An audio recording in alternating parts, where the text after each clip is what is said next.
오늘 주신 하나님 말씀 보도록 하겠습니다. 스바냐서 3장 17절 한 절 말씀인데요, 저와 여러분이 한 목소리로 읽도록 하겠습니다. 스바냐 3장 17절입니다. 자, 우리 함께 읽겠습니다. 시작. 너희 하나님 여호와가 너희 가운데에 계시니 그는 구원을 베푸실 전능자이시라. 그가 너로 말미암아 기쁨을 이기지 못하시며 너를 잠잠히 사랑하시며 너로 말미암아 즐거이 부르며 기뻐하시리라 하리라. 이번 신년 집회의 주제에 One Heart가 참 제 마음에 너무 뜨겁게 와 닿았습니다. 어제 우리 김다희 목사님 말씀을 영상으로 제가 보았는데 정말 마리아같이 하나님 앞에 전심의 마음을 기울이는 것을 하나님이 원하시고, 또 이번 집회를 통해서 교회와 성도 여러분들을 주님이 그렇게 세우시려고 하시는 뜻이 있구나 하는 것을 깨닫고, 그리고 오늘 드리는 말씀을 통하여도 여러분들 안에 주님과 하나 되는 마음, 또 교회 공동체가 예수님 안에서 하나 되는 마음까지 하나 되는 역사가 있게 되기를 간절히 기도했습니다. 주께서 그 은혜를 오늘 여러분에게 주실 것이라고 믿습니다. 저는 오늘 하나님께서 우리에게 한 마음을 가지라, 주님과 하나가 되고 또 우리 교우들이 서로가 마음이 하나가 되기를 원하시는 것, 또 그렇게 하기를 주님이 명령하시는 것뿐만 아니고 하나님 자신이 먼저 하셨다는 사실을 여러분들과 꼭 나누고 싶습니다.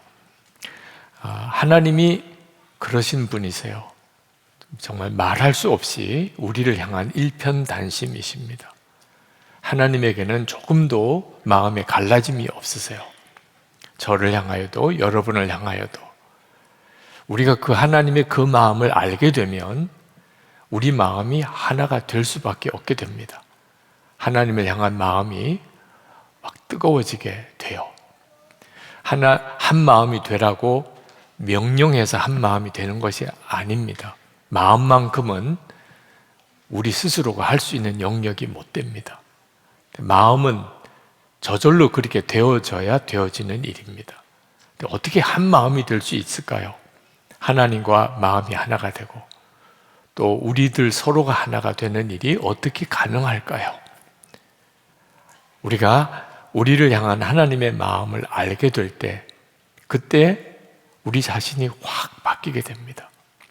그래서 저는 오늘 여러분들에게 다윗이 고백했던 시편 27편 4절, 다윗이 그런 은혜를 받았기 때문에 다윗이 오직 하나님만을 갈망하는 한 평생을 살았습니다. 다윗의 소원은 하나님밖에 없었어요. 그래서 하나님이 그를 통일 이스라엘의 왕으로도 세우고 주변을 다 평정하고 위대한 다윗 왕국을 시작하게도 하신 거예요. 시편 27편 4절 말씀 제가 읽겠습니다. 내가 여호와께 바라는 한 가지 일, 그것을 구하리니 곧 내가 내 평생에 여호와의 집에 살면서 여호와의 아름다움을 바라보며 그의 성전에서 사모하는 그것이라. 이게 다윗의 전심이었는데 다윗이 하나님을 알았기 때문입니다. 자신을 향한 하나님의 사랑을, 이해할 수 없는 그 사랑을 다윗이 알았기에 다윗도 그런 마음으로 하나님을 사랑했던 거죠. 어느 유명한 방송인이 한 말이 이렇게 기억이 나요. 그래서 그 내용을 제가 캡처를 해두었는데 이런 이야기를 했습니다. 우리는 흔히 돈 많은 사람을 잘 산다고 말한다. 그러나 돈 많은 사람은 그저 부자일 뿐이지 잘 사는 사람은 사이가 좋은 사람을 말하는 것이다. 부부 사이가 좋거나 부모 자녀 사이가 좋거나 직장 동료들과 사이가 좋으면 부자가 아니라도 잘 사는 사람이다.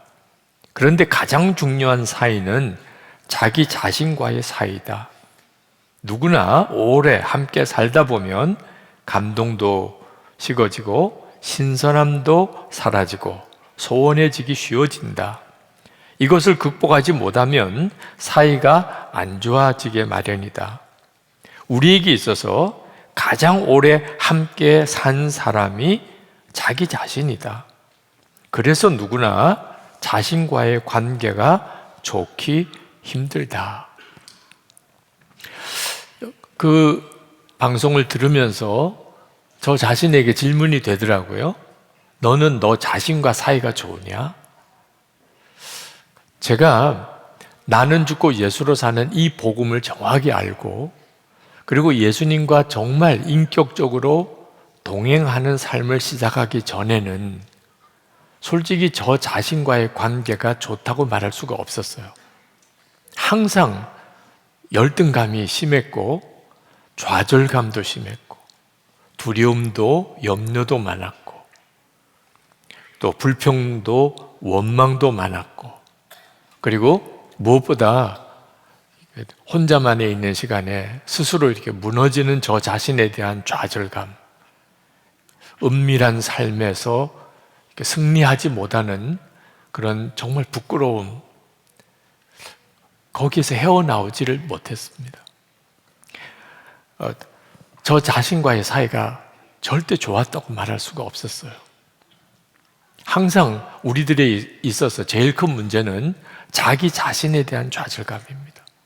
환경도 그렇고 주변 사람도 그렇고 우리에게는 여러 가지 많은 어려운 문제들이 많지만 제일 심각한 문제는 자기 자신이에요.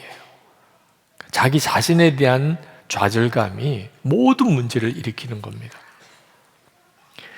카일 아이들먼이 쓴 나의 끝, 예수의 시작이라는 책 앞부분에 나에게 보내는 편지라는 부분이 나옵니다. 제가 그 부분을 읽어드릴게요. 조금 길지만 오늘 제가 인용하는 내용들이 조금 긴 내용들이지만 잘 집중해서 들어보시기 바랍니다. 나에게 널 안지도 내 나이만큼 오래되었지. 형제보다도 가까운 친구가 있다고들 하는데 꼭 우리를 두고 하는 말 같아. 돌이켜보면 난 널 참 잘 대해줬어. 그렇지 않니? 내가 세상 누구보다도 널 가장 먼저 챙겼잖니?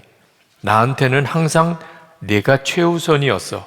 학교에서도 내가 좋아하는 것을 챙겨주려고 애썼지.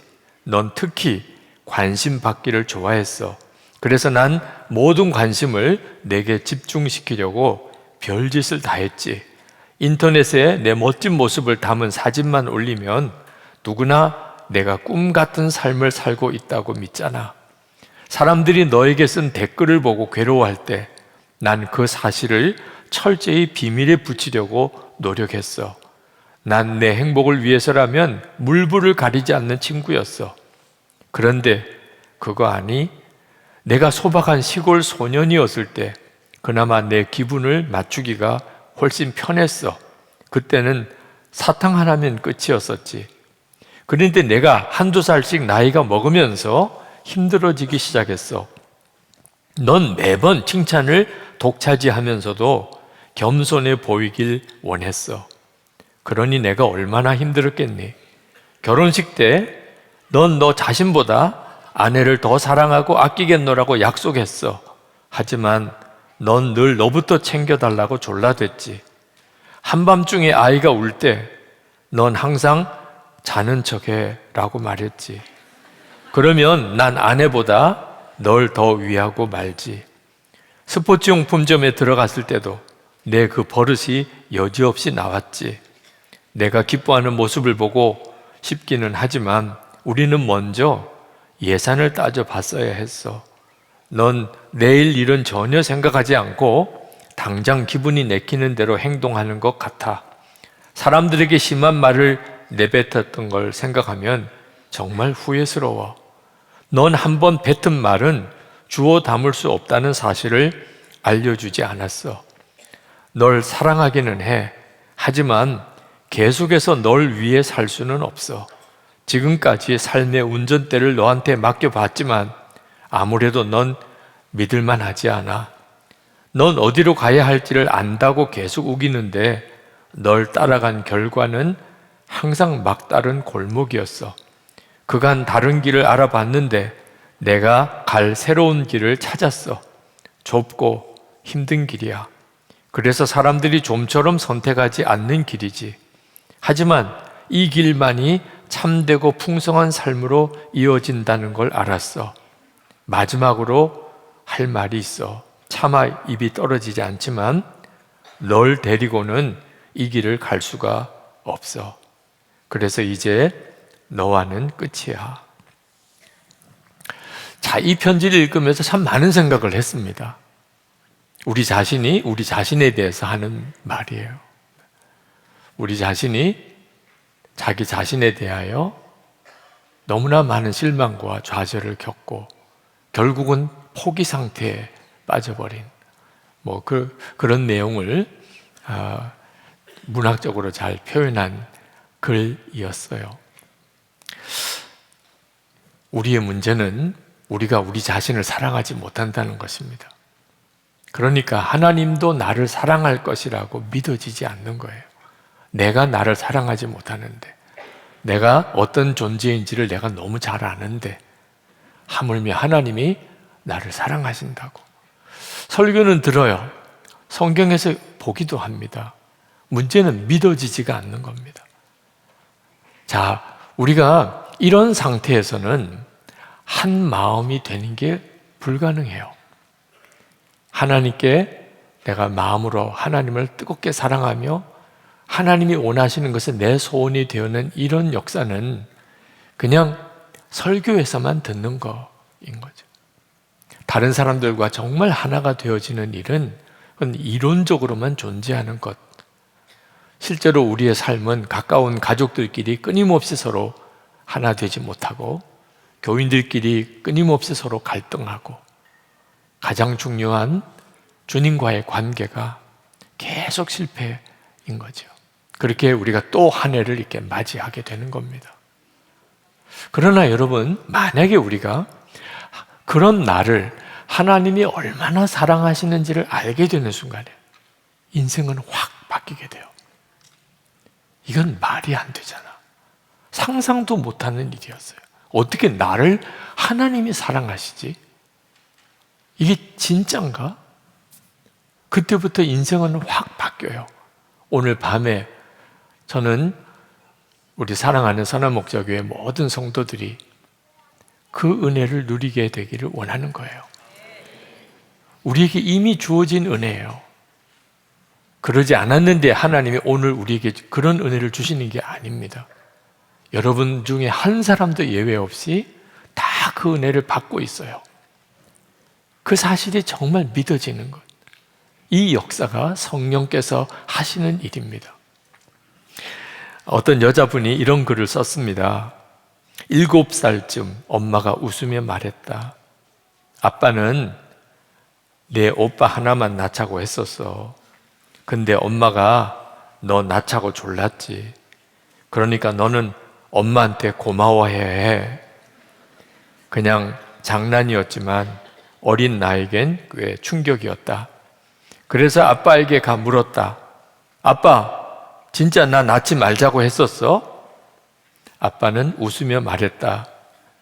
넌지 몰랐지. 이유는 모르겠는데 그 한마디에 마음이 싹 풀렸다. 자, 오늘 이 역사가 여러분에게 있기를 축복합니다. 네. 하여튼 뭔지는 잘 모르겠는데 마음의 정서가 확 풀리는, 하나님 나 정말 사랑하시는구나, 이게 확 믿어지는, 하나님 나 주목하시고 계시구나, 이게 심령 속에 확 와닿는. 그러면 뜨겁게 하나님을 사랑하는 마음이 어렵지 않아요. 하나님 말씀대로 사는 거 절대 어렵지 않아요. 그리고 옆에 있는 다른 사람들을 품는 일이 쉬워져요. 하나님이 나를 사랑하는 것이 정말 놀라운 일이에요. 제가 저 자신을 향한 하나님의 사랑에 대하여 이런 정말 확 눈이 열리는 은혜를 체험했던 것이 2014년 제가 안식년을 이스라엘에서 보냈을 때예요. 그전에도 하나님이 여러 가지 사건으로 제게 저 같은 자도 하나님이 사랑하신다, 위선적인 것 같고 이중적인 것 같고 뭔가 이렇게 모자라는 게 많고 뭘 잘하는 게 없고 그런 저 자신을 하나님이 사랑하신다.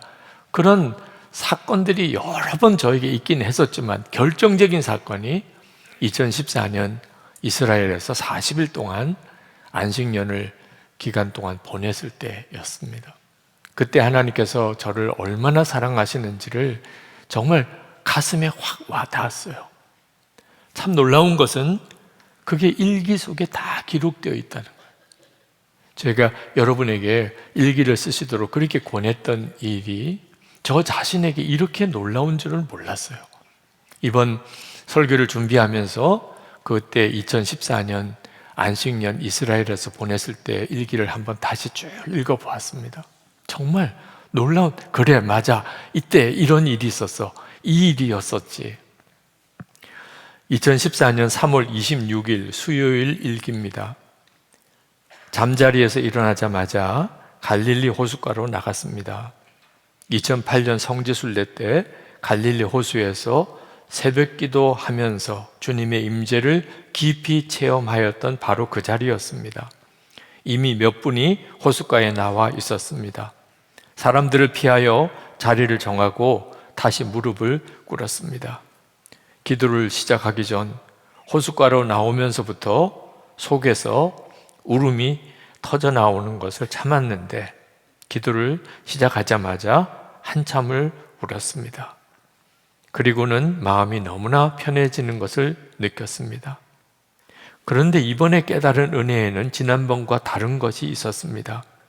그것은 이런 은혜를 경험하기 위하여 매번 갈릴리 호숫가로 와야 하는 것은 아니라는 생각이 든 것입니다. 이미 제 안에 함께 하시는 주님을 이제는 너무나 분명히 알고 있었기 때문입니다. 오후에 팔복교회로 갔습니다. 팔복교회에 도착하여 교회 안에는 들어가지 않고 그 옆으로 난 길을 걸으며 갈릴리 호수로 내려왔습니다. 이 길은 단체 여행으로 왔다면 빠듯한 일정 때문에 걸어볼 엄두를 내지 못할 길이었습니다. 주님이 걸으셨던 그 길이라 생각하니 걷는 것만으로도 너무나 감격스러웠습니다. 그렇게 내려오면서 보게 된 갈릴리 호수와 주변 산 등성이 그리고 펼쳐진 들판의 모습은 너무나 황홀하였고 숨이 멎는 듯한 경치였습니다. 주님께서 갈릴리에서 사역하실 때 이런 광경을 보셨겠구나 생각하니 더욱 감격이 되었습니다. 성경만 읽을 때는 도무지 알 수 없는 일이기에 더욱 뿌듯했고 기뻤습니다. 그런데 복음서 어디에도 갈릴리 호수 주변의 아름다운 풍경에 대한 기록이 없었다는 생각이 났습니다. 주님은 이 기가 막힌 경치를 보면서도 경치 이야기는 한마디도 하지도 않으셨다는 사실이 이상하게 느껴졌습니다. 그렇게 내려오다가 자그마한 굴 하나를 보았습니다. 가이드해 주신 목사님께서 그 자리에 우리를 앉게 하더니 이곳이 마가복음 3장에서 예수님께서 제자를 세우기 위하여 기도하시고 12 제자를 세우셨던 곳이라고 알려진 자리라는 것입니다. 그 순간 드는 생각이 주님은 갈릴리 호수를 보지 않으시고 사람을 보셨구나 깨달아졌습니다. 생각해 보니 항상 하나님의 나라를 바라보시는 분이 이 세상 경치가 눈에 들어오셨겠습니까? 우리 주님의 눈에는 경치가 중요한 게 아니었습니다. 주님의 눈에는 사람이 보였습니다. 제자들이 보였고 구원할 사람들의 영혼이 보였습니다. 주님은 제게 이스라엘의 유족을 둘러보되 유족에만 정신 팔지 말고 하나님의 나라를 바라보고 사람의 영혼을 보아야 한다는 것을 깨우쳐 주심을 알았습니다. 저는 갈릴리 호숫가에서 기도하면서 주님이 저와 함께 하신다 하는 것에 대해서 머리로가 아니고 가슴으로 느껴지는 은혜를 이렇게 눈을 떴습니다. 그리고 이 팔복 교회 워낙 관광객들이 많았기 때문에 또 한 번 가본 곳이었기 때문에 그 교회 안을 구경하고 싶은 마음은 없었고, 예수님이 걸으셨다는 그 길은 지금도 여전히 있어서 그 길을 따라 내려가면서 주님은 사람을 보시는구나 하는 사실에 대해서 전율할 만한 눈이 열렸어요. 그러면서 나를 그렇게 보시겠구나, 그게 깨달아졌어요. 뭐라고 이렇게 설명을 특별히 할 것도 없이 갑자기 주님이 나를 그렇게 보고 계시는구나.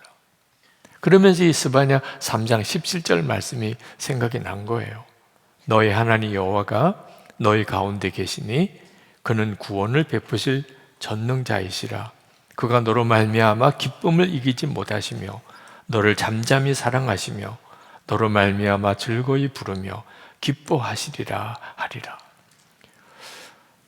저는 수없이 잘 알던 이야기 있죠.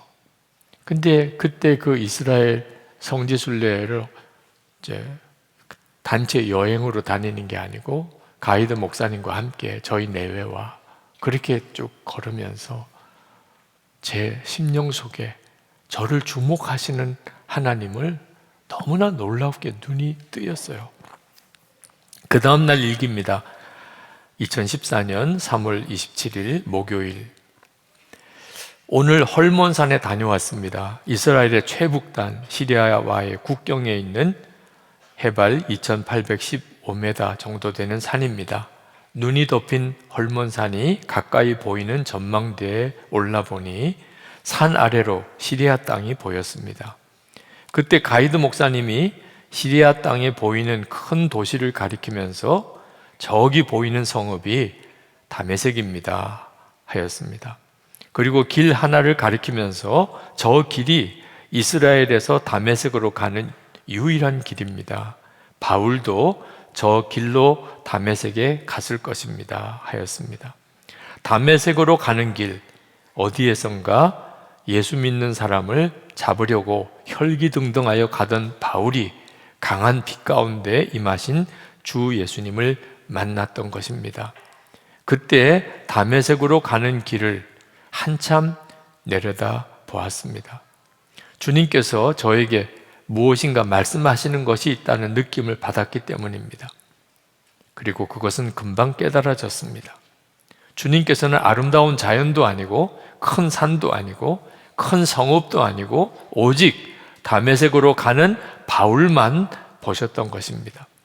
그는 스데반을 죽인 장본인이었고 예수 믿는 자를 무섭게 핍박하는 자였지만 주님의 눈에는 사랑스러운 종이었습니다. 헐몬산에 올라갔을 때 주신 은혜도 컸습니다. 주님께서 변형된 모습을 보이신 산이 높은 산이라고 언급하였을 뿐 정확히 어떤 산인지 성경에 언급되지 않았지만 대체로 헐몬산이나 다볼산일 것으로 추측하고 있다고 합니다. 헐몬산이나 다볼산이나 높은 산이라서 오르기 쉽지 않은 산입니다. 리프트를 타고 헐몬산으로 올라가는데 너무 추웠습니다. 산 정상 부근에서 주님을 묵상하는데 여기서 베드로가 여기 있는 것이 좋사오니 하였다는 것이 정말 어이없다는 생각이 들었습니다. 여전히 눈이 덮여있는 거칠고 황량한 돌산입니다. 시리아 레바논 국경인지라 더 을씨년스러운 곳이었습니다. 그런데 어찌 여기 있는 것이 좋사오니 라고 말할 수 있단 말입니까? 주님과 함께 있다.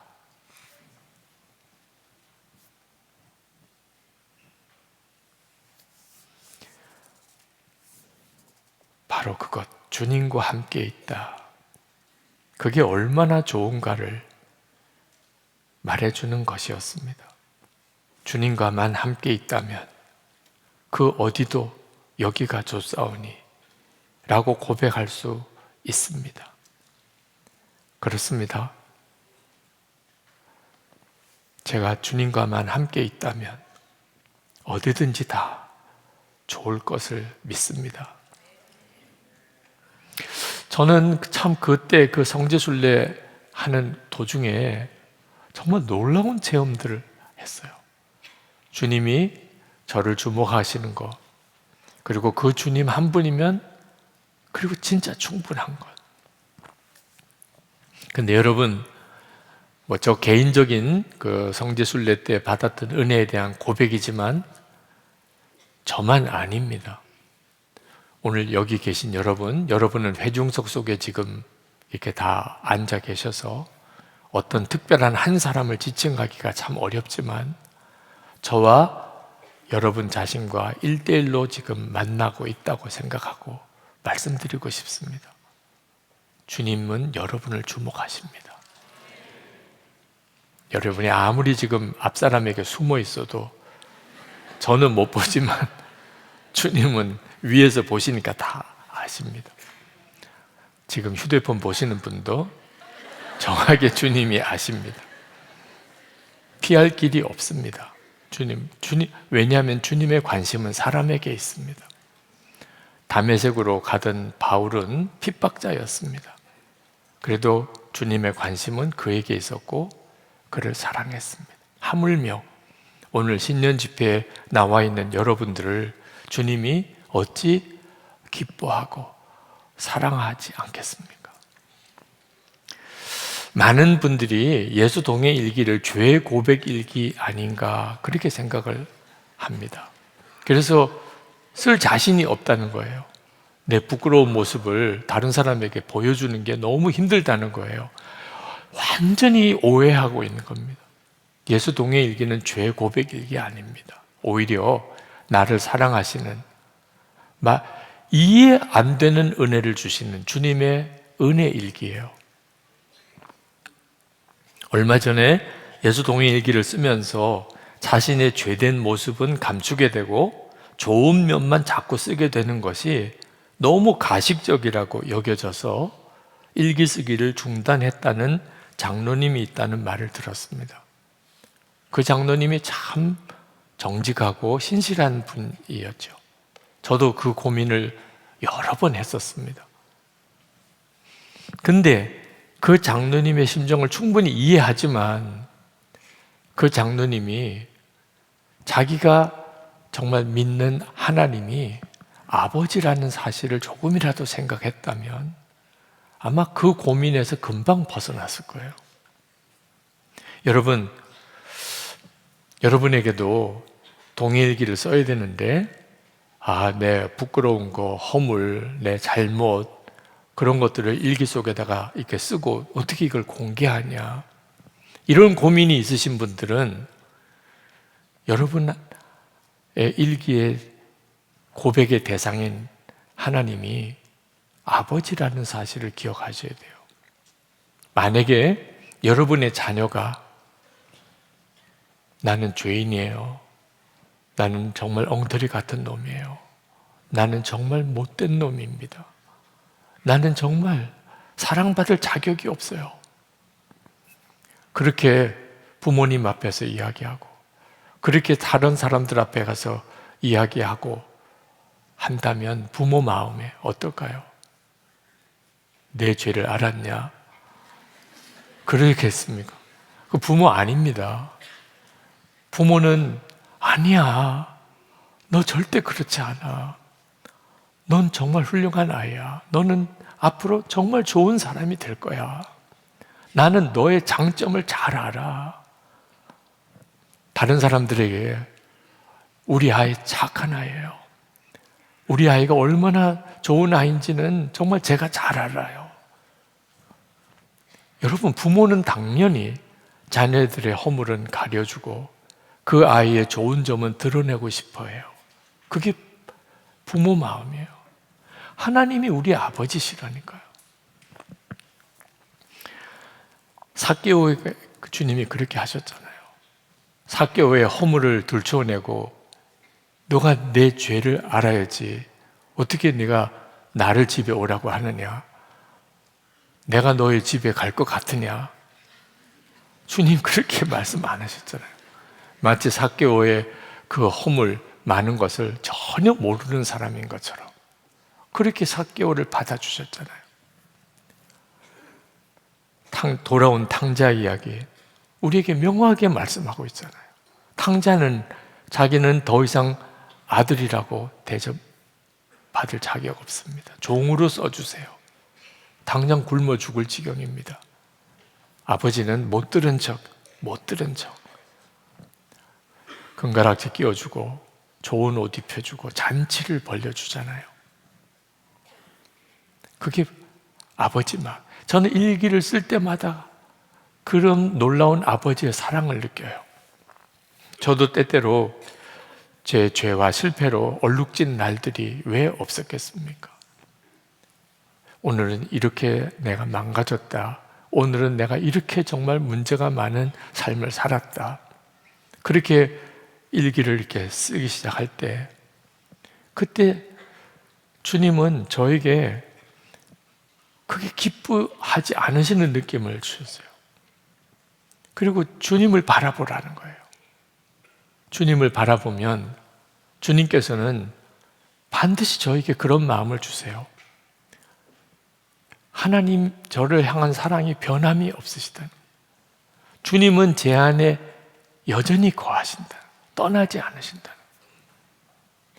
주님은 그런 과정을 통하여 제가 저의 허물과 제 잘못을 깨달은 것만으로 기뻐하신다. 그것으로 충분하다. 주님은 오히려 저를 더 격려하세요. 내가 너를 붙들 거야. 내가 너를 반드시 바로 세울 거야. 내가 너로 반드시 이기게 할 거야. 그리고 그 과정을 쓰라는 거예요.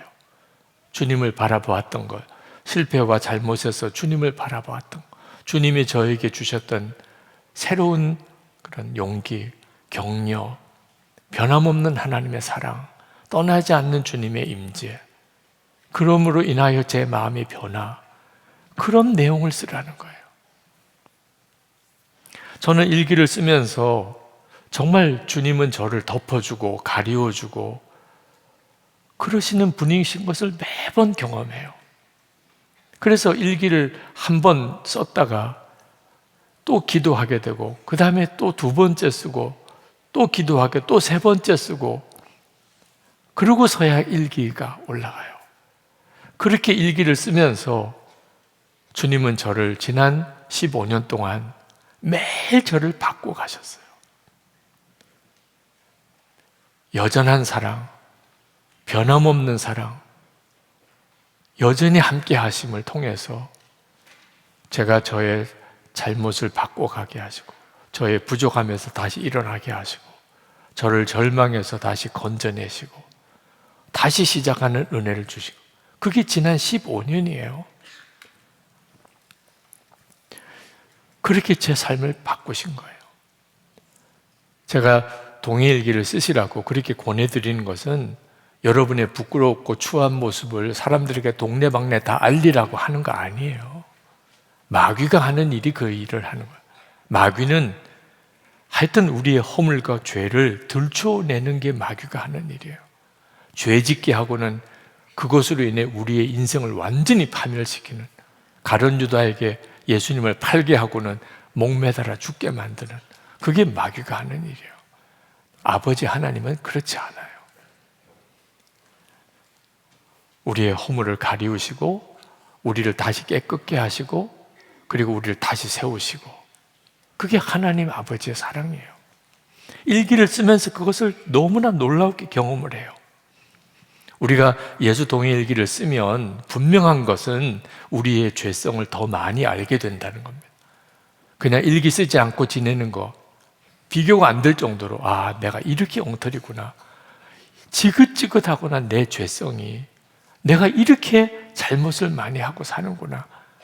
일기를 쓰면 피해갈 수가 없어요, 우리 자신의 허물과 죄악에 대해서. 그런데 여러분 아셔야 되는 것이, 그런 나이인데도 주님은 어떻게 그렇게 사랑하시고, 어떻게 포기하지 않으시고, 어떻게 그렇게 계속 함께 하시고, 다시 씻으시고, 다시 일으키시는가 말이에요. 그게 더 놀라운 거예요. 저 자신의 죄, 크고 끔찍한 것 때문에 충격을 받지만 비교할 수 없는 하나님의 사랑, 여전히 함께 하시는 주님의 은혜가 더 놀라운 거예요. 그래서 동일기를 써보시라고 권하는 거예요. 살 길이 그 일기를 쓰면서 주님을 계속 바라보는 데 있기 때문인 거죠. 하나님께서 우리에게 하나님이 사랑하신다는 것을 그냥 막연하게 믿으라고 하지 않으세요. 성경 말씀 속에 명확하게 읽을 수 있도록 말씀을 주셨어요. 스바냐 3장 17절이 대표적인 말씀이죠. 너희 가운데 하나님 여호와가 계시니 그는 구원을 베푸실 전능자이시라. 그가 너로 말미암아 기쁨을 이기지 못하시며 너를 잠잠히 사랑하시며 너로 말미암아 즐거이 부르며 기뻐하시리라. 여러분, 이 성경 말씀을 못 읽으시는 분이 있으세요? 명확하게 말씀하셨잖아요. 애매하지도 않잖아요. 그것뿐만 아니고 우리 안에 주님이 오셨어요. 말씀으로만으로도 혹시 이렇게 믿지 못하는 사람이 있을까 봐. 그렇게 말씀하셨는데도 그게 나에게 해당 안 된다고 생각하는 사람이 혹 있을까 봐 주님이 우리 안에 오신 거예요. 어떻게 부인하죠? 하나님이 나를 사랑하는 것을 믿지 않는 게 오히려 불가능하잖아요. 주님이 내 안에 오셨어요. 지금 우리 안에 계세요. 그래서 오늘 여기에 오게 하셨어요. 이 말씀을 영상으로 듣게 하세요. 그런데도 불구하고 난 안 돼. 난 실패자야. 나는 정말 너무 가증해. 그러면 안 되는 거죠, 진짜. 하나님이 우리가 그렇게 하는 모습을 보는 하나님의 마음이 어떻겠어요? 자식이 스스로 얼마든지 일어날 수 있는데도 스스로 무너진 자식을 보는 부모 마음, 아마 부모 되신 분들은 다 그 마음이 있으실 거예요.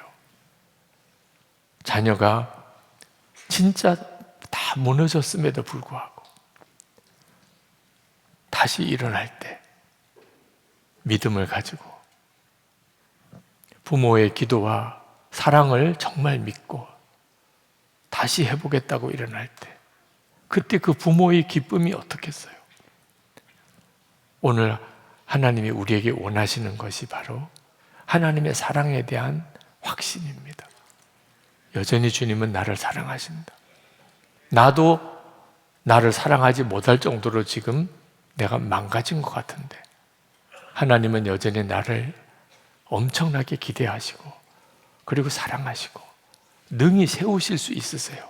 딱 하나, 우리가 하나님의 사랑을 정말 믿기만 하면, 주님이 나와 함께 계신 것을 정말 믿기만 하면 얼마든지 다시 일어날 수 있어요. 이 역사가 오늘 밤에 여러분에게 있기를 축복합니다. 기도하면서 여러분 주님의 깊은 은혜 안에 들어가 보십시다.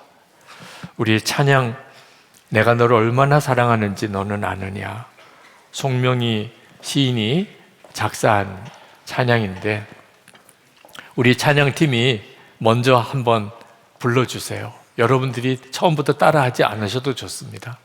그냥 찬양팀의 찬양을 처음에는 들으셔도 좋아요.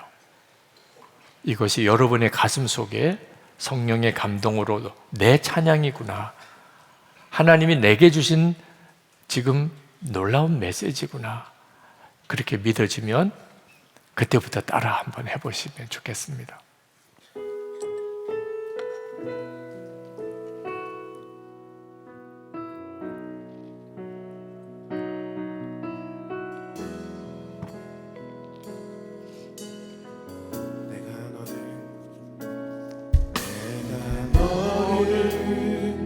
얼마나 사랑하는지 너는 아느냐.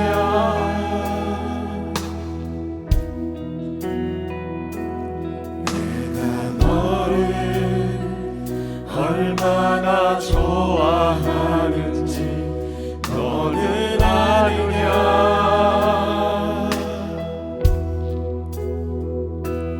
내가 너를 얼마나 기다렸는지 너는 아느냐.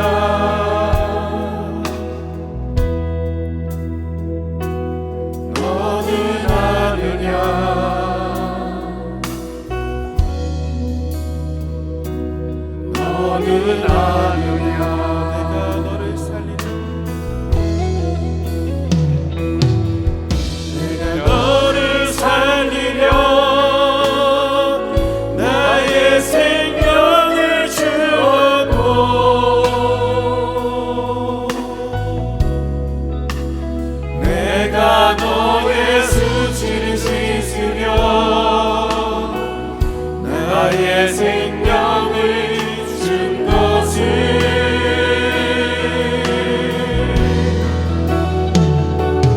너는 아느냐 나의 은혜를 얼마나 알며 내 사랑의 노래를 너는 아느냐. 우리 다 같이 한번 정말 마음으로 불러보겠습니다. 너를 얼마나 사랑하는지 너는 아느냐.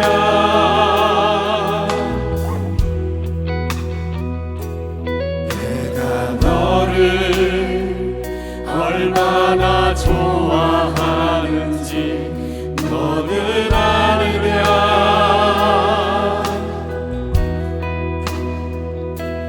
내가 너를 얼마나 기다렸는지 너는 아느냐.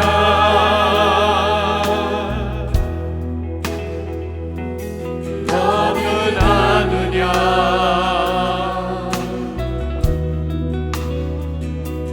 너는 아느냐.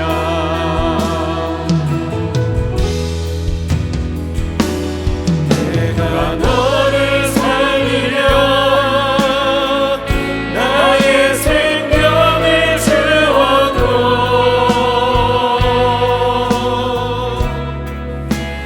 내가 너의 수치를 씻으며 나의 생명을 준 것을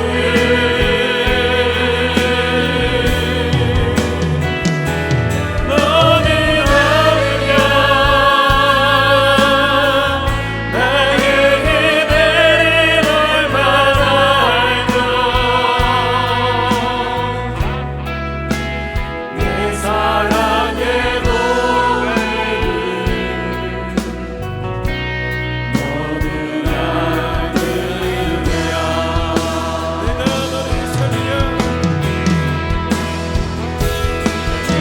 내가 너를 살리려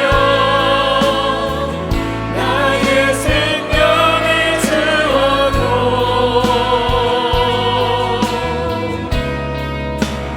내가 너의 수치를 씻으며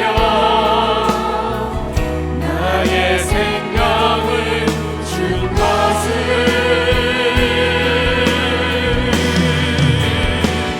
너는 아느냐. 나의 은혜를 얼마나 알며 내 사랑의 노래를 너는 아느냐. 우리 이 시간에 첫 번째 기도합시다. 주님, 저는 정말 말할 수 없이 부족하고 정말 죄인입니다. 그러나 일편단심 저를 사랑하시는 아버지 하나님께 마음을 활짝 엽니다. 스바냐 3장 17절 말씀이 나의 고백, 나의 노래가 되게 해 주옵소서. 우리 주여 한번 부르짖고 기도하겠습니다. 주여! 할렐루야. 그리고 놀라우신 하나님의 은혜, 하나님의 역사를 우리 가운데 도와주시기를 원합니다. 아버지 하나님, 우리의 꿈을과 부족함이 말할 수 없이 크고, 하나님, 우리의 꿈물이 하나님 주님의 우리를 향한 하나님 참단심의 하나님의 사랑, 하나님 이제는 분명하게 깨달아지고 하나님 고백되게 하여 주시거나 하나님을 향한 우리의 마음 살짝 열리게 하여 주시고 하나님을 향한 우리의 마음 하나님 뜨겁게 일어나게 하여 주시거나 그분은 3장 17절 우리를 향하여 정말 기뻐하시고 하나님 사랑하시고 하나님 우리를 향하여 즐거워하시는 하나님 주님의 사랑, 하나님의 사랑이 나의 믿음, 나의 고백, 나의 확신이 되게 하여 주시거나 오늘도 하나님 사모하며 갈망하며 하나님 앞에 나와 기도하며 사랑하는 성도들 하나님의 도와주셔서 주의 은혜의 강등에 하나님 붙잡아주시기를 원합니다. 하나님 말씀을 확신 가운데 두게 하여서 하나님 확신 가운데 더 들어가게 하시고 하나님의 놀라운 은혜 가운데 온전히 채워주셔서 희망합니다. 하나님 그를 도와주시고 하나님 역사하시는 주님의 만하심 하나님 주님의 만하심 하나님 그 뜨거우신 하나님 그 간절하신 속에 우리를 하나님 주님 만지시고 하나님 역사하시고 하나님 사로잡으시고 온전히 회복시키시고 하나님 뜨겁게 하시니 발광하시고 하나님 그 신분에 하나님 응답하여 주시옵소서. 우리 두 번째로 하나님 이제는 더 이상 저 자신과 그리고 환경과 실패를 주목하지 않겠습니다. 제 안에 오셔서 저를 통하여 사시는 주님만 제가 주목하게 하여 주시옵소서. 하나님의 사랑에 대한 분명한 확신, 하나님의 사랑의 뜨거움, 하나님의 사랑의 그 충만함을 누리게 해 주옵소서. 주님, 제 심령이 살고 그래서 우리 가정도 살고 내 주변에 있는 모든 이들을 살리는 역사가 오늘 제게 일어나게 해 주옵소서. 우리 주여 부르짖고 기도하겠습니다. 주여! 하나님 크신 하나님의 도와여 주시고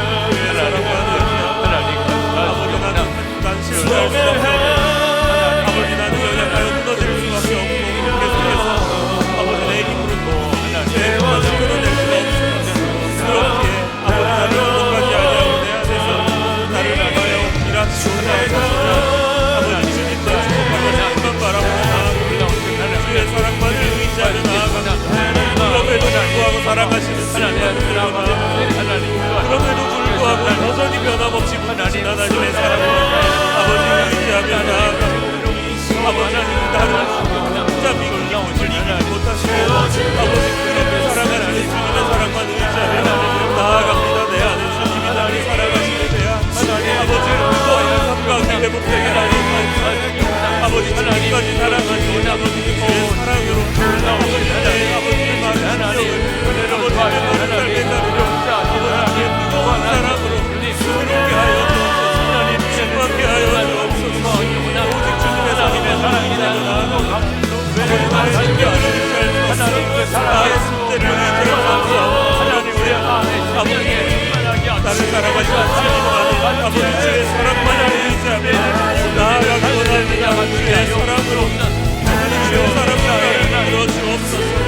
그리스도의 사랑으로 나를 사랑하며 아버지 십자가의 사랑으로 나를 이끌어주시고 아버지 그 십자가의 은혜로 나를 이끌어주시고 아버지 주님께가 주의 사랑만 자랑하시고 그 십자가의 은혜만 자랑하며 아버지가 거룩하신 하나님 그리스도의 의로 살고 하시고 주의 사랑으로 붙들어 하나님 앞에 나아가 간구하며 우리 마지막 기도하고 그리고 교구별로 안수기도 받으실 자리로 가시고 여기 본당은 타교회 교인들 또 갈래교회 성도들 안수 받으신다고 합니다. 혹시 정말 마음이 뜨겁고 간절하신 분들 오늘 하나님의 사랑이 내 마음의 심령에 정말 부어지기를 평생 이제는 흔들림이 없는 확신 가운데 살기를 갈망하는 분들은 강단 위에 올라와서 기도하셔도 되겠습니다. 2026년 이제 새해가 시작이 됩니다. 나는 죽고 정말 예수로 살며 이제는 하나님의 사랑에 대한 확신 가운데 그렇게 살기를 원합니다. 부인할 수 없는 하나님의 증거를 사랑의 증거를 가지고 오직 주님이 기뻐하실 일에만 순종하고 그리고 정말 뜨겁게 하나님의 사랑으로 교회와 하나가 되고 성도들을 사랑하고 원수도 사랑하는 하나님 그 삶을 살기 원합니다. 그렇게 결단하시는 분, 하나님의 사랑에 사로잡히기를 갈망하시는 분들은 일어나셔서 기도하시기 원합니다. 우리 3번 주여 부르짖고 기도할 때 주께서 우리의 심령의 문을 여시고 우리를 주의 성령으로 뜨겁게 하실 줄 믿습니다. 우리 주여 3번 부르짖고 기도하겠습니다. 주여! 주여! 주여!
하지만 간구합니다. 아버지 주의 사랑을 부어주옵소서. 아버님이 충만히 부으신 주의 사랑이 우리 심령 가운데, 아버지 우리의 심령 가운데 아버지의 사랑이 실체가 되게, 아버지 정말 주의 사랑을 의지하고 아버지 주의 사랑으로 살아가게 하여 주옵소서. 아버지 나의 연약한 존재를 신뢰하지 않게 하시고 오직 주의 사랑만